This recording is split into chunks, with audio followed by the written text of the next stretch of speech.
Judaism. In Judaism, Solomon Shlomo ben David is not merely the third king of Israel, but the pinnacle of the nation's political, economic, and spiritual glory. His reign, circa the 10th century BCE, is viewed as a golden age, when Israel was united, stable, and revered by the great surrounding kingdoms such as Egypt, Phoenicia, and Edom.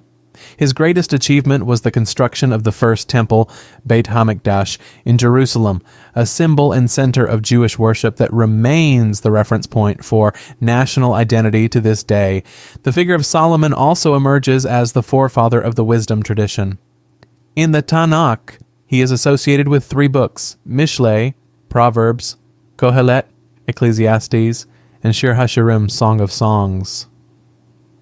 Although not all scholars agree that he authored them entirely, Jewish tradition establishes Solomon as the archetype of the king who possesses choshmah, divine wisdom, capable of piercing through human motives.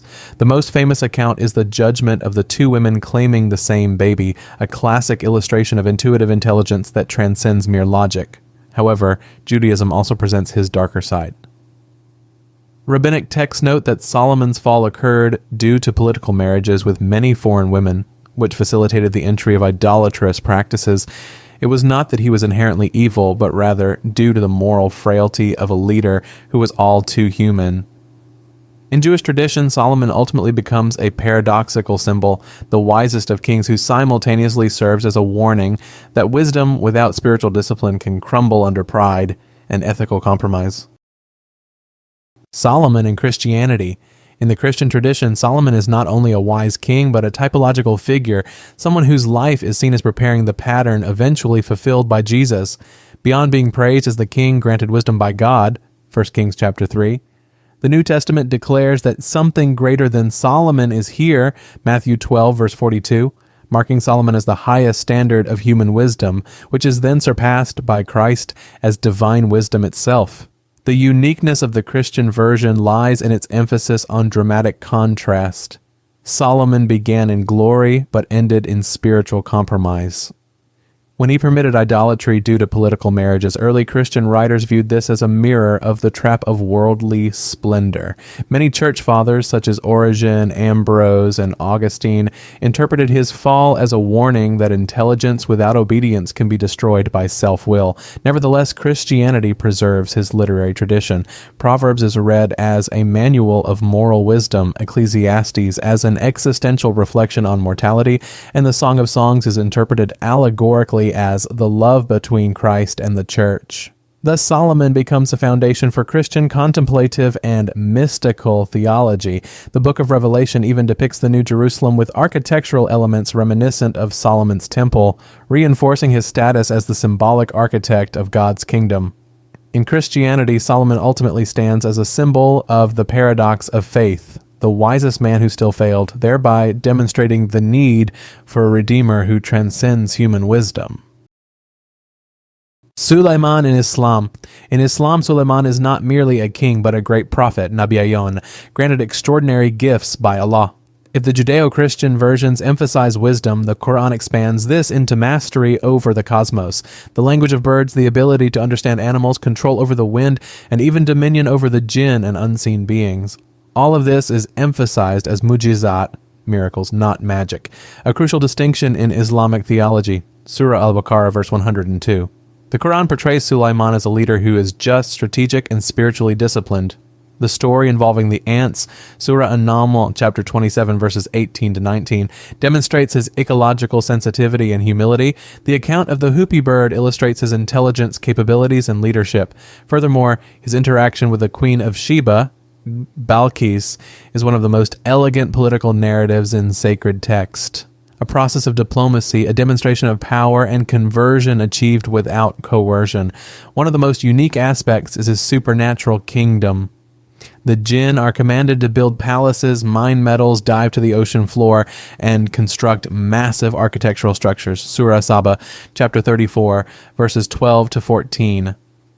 Exegetical tradition mentions the Ring of Solomon as a symbol of divine authority that compels the invisible world to submit to his command. Unlike other traditions, Islam rejects the narrative of Solomon's moral fall. Sulaiman is described as a righteous servant, free from the accusation of idolatry. Therefore, the prophet Sulaiman becomes the model of the ideal leader, knowledgeable, authoritative, close to nature, yet remaining utterly submissive to Allah. Solomon in the Eastern Church tradition. In the tradition of the Eastern Church, which encompasses Byzantine Orthodox, Syriac, Armenian, Coptic, and Ethiopian traditions, Solomon occupies a position far more mystical than his version in the Latin West. He is viewed not just as a wise king, but as the archetype of a king illuminated by the Logos, a leader who understands the harmony of the cosmos and the spiritual structure of creation. In Byzantine iconography, Solomon is placed alongside David and the prophets, not merely as a historical figure, but as a symbol of divine wisdom foretelling the incarnation. In Orthodox liturgy, Solomon's temple is considered a foreshadowing of the church, and its architecture is read spiritually. The Holy of Holies symbolizes the mystery of the incarnation, the nave represents the sanctified world, and the dividing curtain is the boundary between the divine and the human that was later torn down by Christ. Syriac and Coptic traditions emphasize Solomon's side as a controller of spirits, although not as esoteric as the Ars Goetia.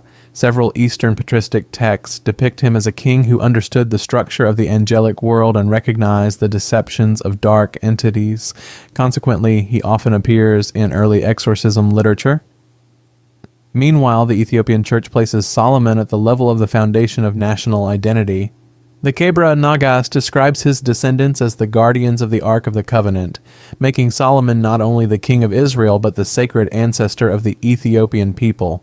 Overall, in the Eastern Church, Solomon stands as an icon of the mystical king, the bridge between earthly wisdom, divine architecture, and a vision of the cosmos filled with the presence of God. Solomon in Kabbalah. In Kabbalah, Solomon ascends from a wise king to a spiritual master who understands the deepest structures of reality. Jewish mystical tradition attributes to him access to the Shem HaMeforash, the 72-letter name of God, which is regarded as the archetype of creation and the key to regulating cosmic energy. For Kabbalists, Solomon is not merely a user of wisdom, but a composer who can retune the harmony of nature through knowledge of divine names. Kabbalah interprets Solomon's temple as a cosmic model. The Holy of Holies equals the highest emanation, Keter. The inner sanctuary equals the world of formation. Yetzirah, the courtyard, equals the material world, Asiyah. In other words, the physical architecture is read as a metaphysical blueprint.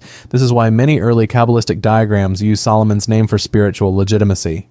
The most popular element is the Seal of Solomon, the six-pointed star, which is not a modern occult symbol, but a Kabbalistic representation of the unification of two realities, above and below spiritual and material, infinite and finite. Rabbinic legend states that with this symbol, Solomon could bind supernatural beings not for exploitation, but to uphold justice and order.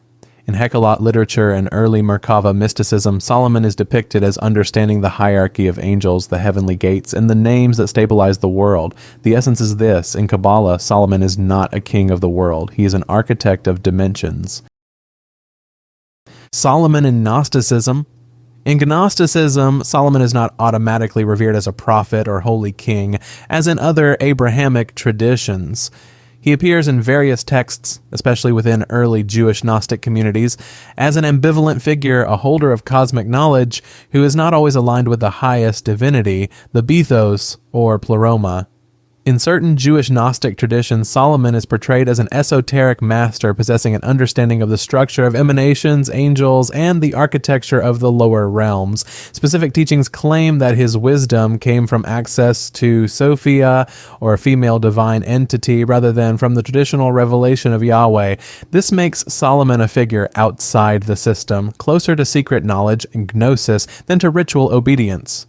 More surprisingly, some Gnostic texts position Solomon as a symbolic creator of the material world, not as God, but as a secondary architect working under the demiurge, the entity that forms matter and is considered inferior to the true God. Therefore, in this interpretation, Solomon's temple is not a center of worship, but a flawed miniature model of the cosmos, a reflection of the imperfect material world.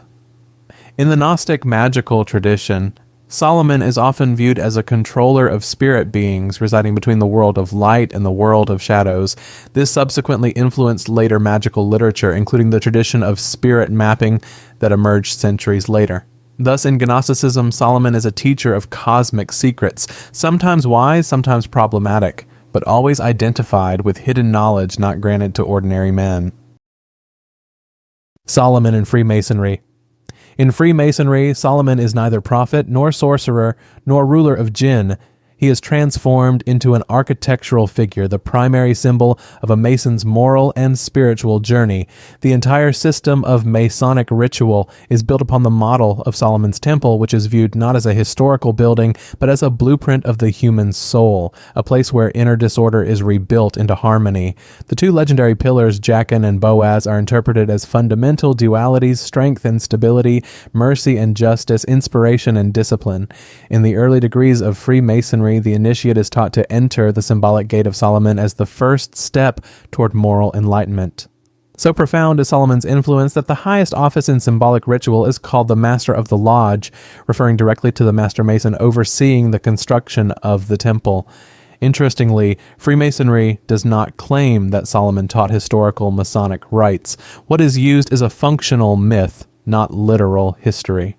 For example, the story of Hiram Abiff, the architect of the temple, presents a figure who does not appear in the Bible as a martyr, yet he becomes the center of the third-degree ritual.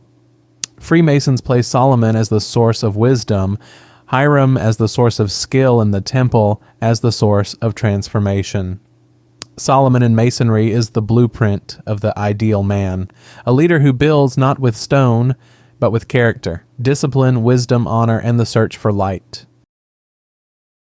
Solomon in the Ars Goetia. In the Western occult tradition, specifically the Ars Goetia, the first section of the Lemegeton Clavicula Salomonis, the lesser key of Solomon, Solomon transforms into a very different figure. The supreme magus capable of controlling the 72 spirits of the Goetia through the seal of Solomon and the brass vessel. Although this legend does not originate from Judaism or Islam, medieval to Renaissance esoteric traditions made it the foundation of European demonology. The narrative is simple but formidable. According to legend, God gave Solomon a ring bearing a 6-pointed star symbol that allowed him to bind supernatural entities to work, constructing the temple, banishing chaos, or executing earthly tasks. In Gedic literature, these 72 spirits are classified as kings, princes, marquises, dukes, and knights, a concept reflecting European social hierarchy rather than Jewish theology. The Ars Goetia is not a book of spirit worship. It is a ritualistic manual described as technical instruction for the magus to compel supernatural beings to submit to divine names. This is crucial. In the legend, Solomon is not a friend to these spirits, but a master who controls them through heavenly authority. Interestingly, scholars such as Joseph Peterson and Stephen Skinner assess that this text is the result of syncretism between Jewish mystical traditions, Arabic manuscripts, and Renaissance occultism. Solomon's name is used not because he actually performed these rituals, but because he is the supreme symbol of wisdom and spiritual authority. In the Western imagination, the Solomon of the Goetia represents the shadow side of the wise king archetype, the ruler of the unseen world, and simultaneously the guardian of the boundary between order and chaos. Solomon in Ethiopian tradition. No tradition elevates Solomon as highly as the Ethiopian church. Here, Solomon is not only the king of Israel, he is the father of the nation, the source of royal legitimacy, the symbol of political sanctity, and even the theological axis of the entire national identity. All of this stems from the monumental 14th century text, the Keber Nagast, the Glory of the Kings, one of the most influential works in African history. In the Ethiopian narrative, Solomon meets the Queen of Sheba, Makeda, not merely for a diplomatic visit, but as a meeting of two worlds, Israel as the center of divine wisdom, and Sheba as a great kingdom seeking light. Their relationship bore Menelik I, the founder of the Solomonic dynasty in Ethiopia, a royal line which, according to tradition, lasted for over 3,000 years, up until Emperor Haile Selassie in the 20th century. The most dramatic section is the story of the Ark of the Covenant. The Keber Nagast states that Menelik I brought the original Ark from Jerusalem to Aksum by the will of God. Since then, the Ethiopian church believes that the ark guarded by monks at the Church of St. Mary of Zion is the original, while the one in Israel was merely a ritual replica. This is why Ethiopian liturgy is heavily centered on the tablet, a sacred replica of the ark, in every church. In Ethiopian theology, Solomon becomes more than just a king. He is the zenith of wisdom, the source of royal legitimacy, and part of a sacred narrative that unites politics, liturgy, and ethnic identity. Solomon in Arab and Persian folklore. In Arab and Persian folklore, Solomon, Suleiman, evolves far beyond the Quranic depiction. In the hands of storytellers, poets, and writers of Arab literature, he transforms into the ruler of two realms, human and supernatural, governing the world through ingenuity, justice, and the ability to subdue armies of jinn, ifrit, and wild spirits. This tradition appeared in pre-Islamic Arabian tales and was later formalized in classical Islamic literature such as that of Al-Thalabi, Ibn Kathir, and 1001 Nights. One of the famous motifs is the Ring of Solomon, which grants full authority over the winds, animals, and the nation of jinn. In some Persian legends, this ring was once stolen by an Ifrit who impersonated Suleiman, causing the human kingdom to be ruled by a demon before the ring was eventually recovered. A story about humility and wisdom being tested. Folklore also mentions supernatural cities built by jinn at Solomon's command. The most renowned is the city of Brass, a magnificent city lost in the desert, guarded by automatons and ancient technology thought to originate from Solomon's era. In other versions, Suleiman imprisoned rebellious jinn underground or inside brass vessels scattered across various deserts.